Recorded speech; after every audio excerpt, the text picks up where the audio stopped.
Welcome to KX News on the Go. I'm Chance Thicklin. Cynthia Cindy Schreiber Beck, a longtime state lawmaker and champion for the aviation and agriculture sectors, has died. She was 70 years old. Schreiber Beck was the first elected to the North Dakota House of Representatives from the Wahpeton area in District 25 as a Republican in 2014. She also served on the North Dakota Aeronautics Commission from 2017 to 2022, advocating for legislation to support farmers, rangers, teachers, and the state's aviation industry. She was inducted into the North Dakota Aviation Hall of Fame earlier this year. Schreiber Beck was known in the Capitol as someone who could reach across the aisle to get things done.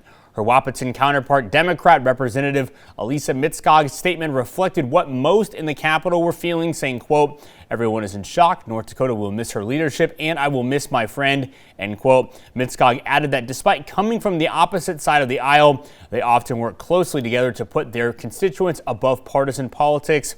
In an email to KX News, State School Superintendent Kirsten Baitzler said she was stunned to learn of her passing. Baitzler says since her mentor and friend served as vice chair of North Dakota House Education Committee, quote, Representative Schreiber Beck was tireless in her work to produce better education policy, and she had the welfare of students and their families foremost in mind, end quote. In his own statement, Governor Kelly Armstrong said in part, quote, she embodied what it meant to be a public servant, a volunteer, and someone who gives back to their community. Her legacy endures in every classroom and at every airport across North Dakota. The governor also praised her advocacy for agriculture, education, aviation research, and innovation. He has ordered all flags to be flown at half-staff on the day of the interment. We will keep you updated on air and online as flag advisories and funeral arrangements are announced. We probably don't think about it too much, but vitamin D, someone tells you you're low on it, but this legislative session, lawmakers passed a resolution saying we should be thinking about it a whole lot more. And it's not just about taking a supplement. House Concurrent Resolution 3014 urges doctors, hospitals, and public health officials to make vitamin D part of everyday health conversations. Here in the state, sunlight just isn't strong enough for about half the year to help our bodies make the vitamin D we need. One advocate, Sherry Miller with the NDNA, is at a public health conference to raise awareness on the issue. We are in North Dakota, so we don't get the effects of vitamin D as well as the southern states. So we really need to work on that with our patients. So we're getting into the warmer months where that's going to be a little bit better. Officials say low vitamin D is tied to a long list of health problems such as heart disease, depression, diabetes, even complications during pregnancy. Well, thanks to all the recent rain, the fire emergency and burn ban declaration in Morton County has been officially rescinded. Under the advisement of the Morton County Fire Chiefs, the Morton County Commission lifted the ban this morning. Open burning will now be permitted unless the daily fire index is in the high, very high, or extreme level or under a red flag warning. Residents are reminded to keep an eye on the daily fire index and take the necessary precautions to prevent wildfires. Here's Andre now with a quick check of your forecast.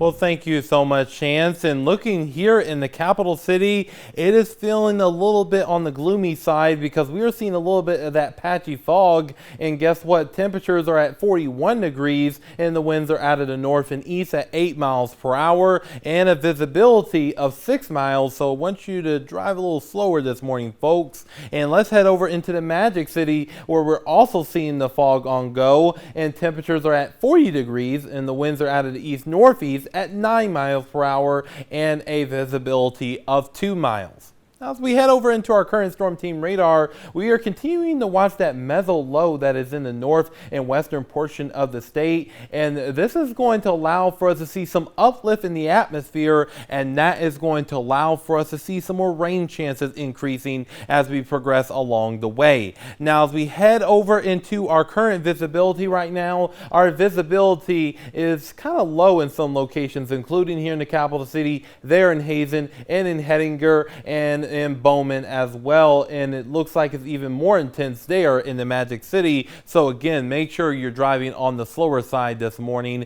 And our current temperatures right now are mainly in the 30s and the 40s, so it's a relatively crisp start to our day. Now, looking ahead, this is about 9 o'clock this morning, and this kind of equals of what's currently going on right now, so we're going to give it some merit here. We're going to see those chances of some rain continuing throughout the viewing area, and that's going to continue into around our lunchtime hour as well, so I would eat lunch indoors. And as we get into around 4 o'clock, this is right after when school comes to an end and most of that commute is coming to an end. We're going to continue to see those rain chances around here, especially in the capital city and even near the Magic City. And then this band of rainfall is going to pivot its way towards the south and the west, and that's going to allow for more of the area to experience some of this, and maybe just ever so slightly of some wet snow mixing in overnight. But we're going to have to watch and see what the temperatures are going to do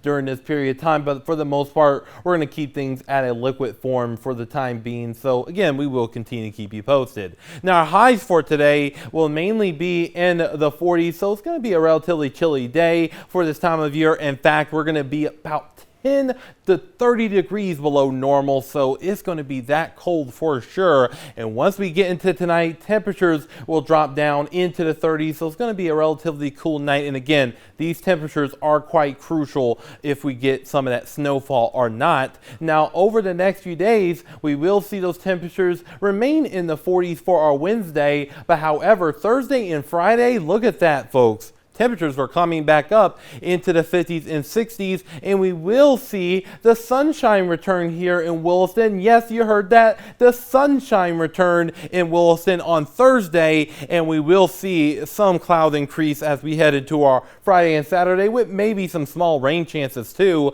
Now, here in Dickinson, about a carbon copy of that forecast with those beautiful conditions for our Thursday, and then we're going to be seeing those increase in cloud cover for our Friday and Saturday. Now, looking here in the Magic City, here's the thing. We will see those temperatures overall increase over the next several days, and we will see a break from the rainfall on Thursday, and that same thing goes here in Bismarck too, with those clouds increasing as we head into our Memorial Day weekend. So Chance, I don't know about you, but today I must stay my butt indoors. That's a good idea. And then by the end of the week, we'll be able to hang out outside. All right, Andre, thank you. For everyone here at KX News, I'm Chance Ticklin. Have a great day.